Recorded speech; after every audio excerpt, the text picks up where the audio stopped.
Okay, magandang umaga po sa ating lahat. While having my coffee right now, magkwentuhan po tayo about Pasko, about Christmas. Tandaan po natin, Christmas is all about the Lord Jesus Christ sapagkat Christ mas. Ayun, diba? Huwag natin sanang ipaghiwalay, no? Yung katotohanan ng Pasko dun sa katotohanan ng redemption o yung sa ginawa ni Jesus sa krus. Magkaugnay yan at hindi yan pwedeng papaghiwalayin. I was once asked by someone, which do you prefer, the celebration of Christmas or the celebration of the Lord's Passion? Sabi niya, pareho ako. Kasi yan naman ay hindi pwedeng papaghiwalayin dahil si Jesus pinanganak para mamatay. He was born to die. May isang magandang kanta, hindi ko na po aawitin yung for the sake na hindi tayo ma-strike ng hindi naman ma-strike siguro, no? Na hindi tayo ma-copyright claim, ako na lang. Crucify, He came to die, something like that. Kinanta ni W. Smith, Michael W. Smith. So ang ganda noon, ang pamagat noon above all, hanapin na lang nyo dito sa YouTube kung gusto nyo pakinggan, no? Pero, syempre, pag nakita natin yung katotohanan sa mga ganyang awitin, alam natin, isinilang talaga siya para mamatay sa krus ng Kalbaryo. Ano ba ang pinaka-main verse natin ngayon? Isa lang. And I hope hindi nyo ito isipin na sirang plaka. For God so loved the world that He gave His only begotten Son. Whosoever believeth on Him will not perish but will have eternal life. Eternal security at the same time. Ngayon, ano bang paniniwalaan mo? Maniniwala ka ba? Saan? Papaano? Ayan. You know what? Magkakaroon ka lang ng kaligtasan kung meron kang perfect knowledge sa ginawa ni Jesus. Kasi maski sabihin mong umaattend ka, dumadalo ka sa isang Christian fellowship o Christian churches, denomination o mga institutional churches, alam mo na, okay lang pa, Pero hindi mo naman alam, wala kang knowledge kung ano yung ginawa ni Jesus sa cross. Hindi ka pa rin masasave eh. Kasi hindi naman yan sasamahan. Hindi mo pwede rin sabihin, pinanganak naman ako sa Christian family kaya maliligtas ako. Hindi.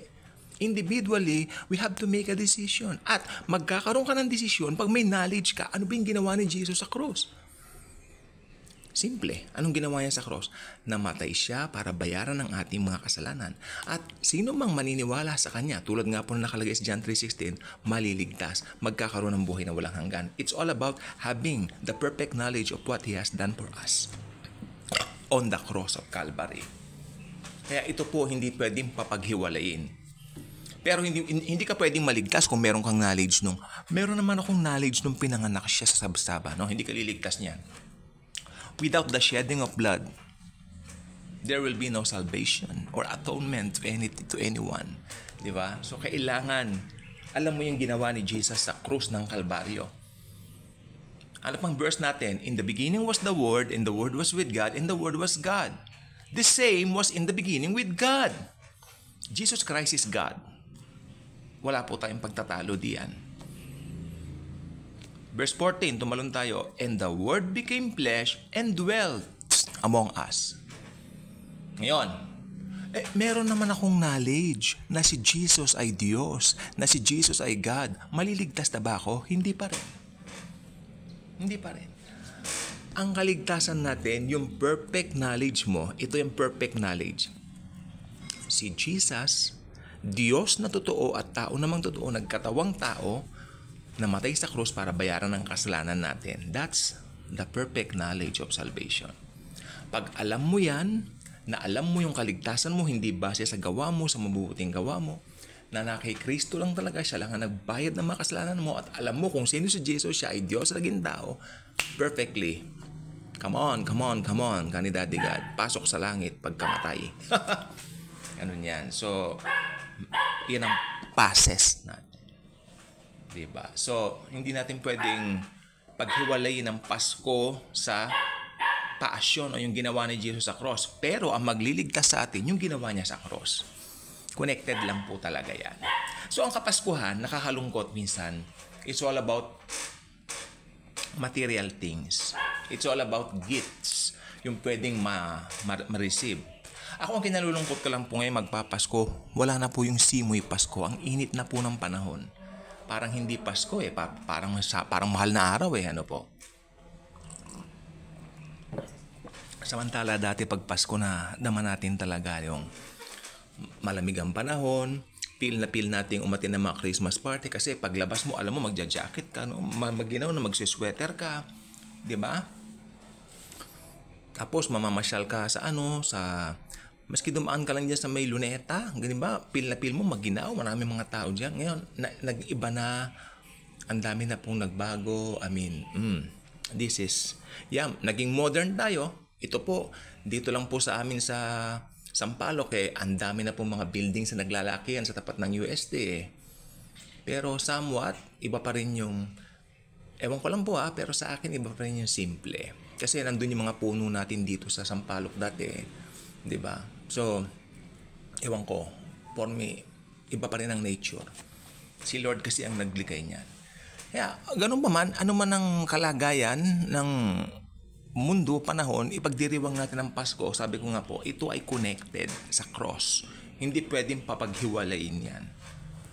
You cannot, parang magkahiwalay na event. No, magka-connect yan. Pero, yung ginawa, ulitin ko, yung ginawa ni Jesus sa cross, yan ang magbibigay ng salvation. Diba? Kaya dapat, alam mo yung ginawa ni Jesus para sa'yo. Baka naman attend ng mga fellowship, kumakanta ka pa. Ano kasing tawag doon sa mga institutional churches? Teka, yun, worship leader. Diba? May worship leader. Alam niyo po ba dati may kwento? Sabi rin ng worship leader, inaaway niya yung director. Gusto ko pag kumakanta ko, itutok mo sa akin yung spotlight. Ganun ba naman daw? Oh my Lord, kako. Yan ang danger ng mga institutional churches. Kaya bumalik tayo sa Bible. House church lang po sa Bible. Diba? Ang matataas lang si Jesus Christ. Hindi pwedeng mataas ang mga sarili-sarili natin.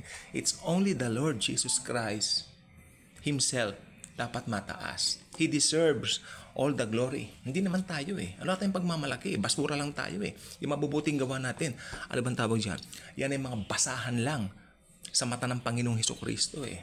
Kaya, not until, alam mo mga dakilang katotohanan na yan, wala kang sukat ipagkaligtas.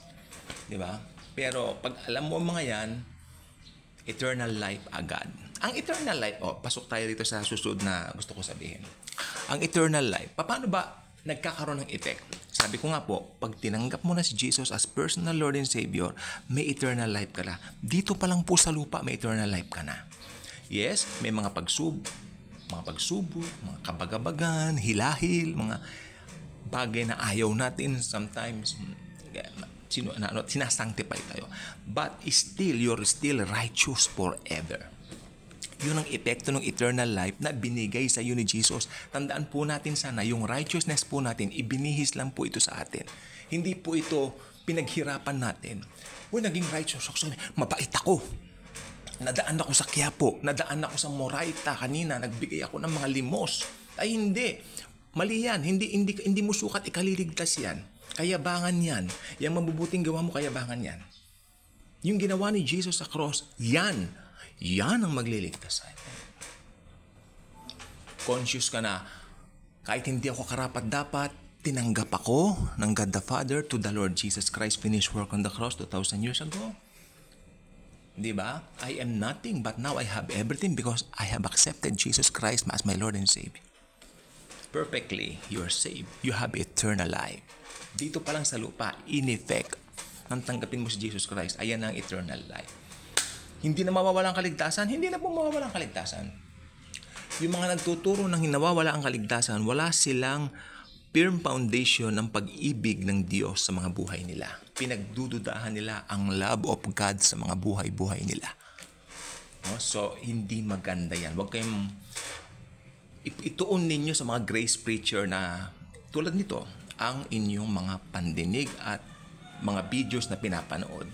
Dito makikinabang kayo sapagkat dito ililip lang ang Panginoong Hesukristo. Kaya kung hindi ka pa nakasubscribe dito sa channel na ito, ikaw naman ay aking. Kayo po, rather, malugod kong inaanyayahan. Yung notification bell po sa baba, yung pula po sa baba, subscribe. Pakiclick po yan, tapos may notification bell dyan, click nyo rin. Ang YouTube na mismo ang magre-remind sa inyo kung may mga bago tayong videos na gaya nito. Mahalaga rin pong i-share ninyo ang mga video nito sapagkat napaka-importante na mga mensahe dito. It's all about the gospel of the Lord Jesus Christ. Wala tayong ginawa pero iniligtas tayo. Thank you, and Jesus truly loves us all.